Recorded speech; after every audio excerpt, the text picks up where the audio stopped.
Greetings everyone, this is Retro, coming to you today on Easter. I want to wish everyone a very happy Easter, or whatever you celebrate today, and hope all of you have been having a wonderful week.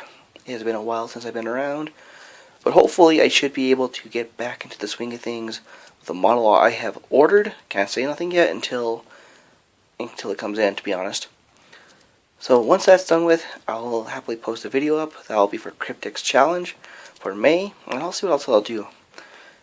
Who knows what's going to happen? Just want to say I am hopefully going to be back soon. Actually, I am back, but, we'll see how it goes. Everyone, have a wonderful day. Hope you had a wonderful weekend. Just to let you know, the model on the right is Elizabeth Bathory, done by McFarlane Toys. No copyright, no infringement meant. Just felt like it was a cool model, a cool little toy to have. And the one on the left is Steam Settle, my personal original character for My Little Pony. Yes, I'm a brony. I don't care to not admit it, because I love it. That's Steam Settle. So if you ever see Steam Settle, it's probably me in a vlog. I'll see. Anyways, hope all of you have had a wonderful day. Take care. Behave yourselves, gentlemen and ladies. I am back.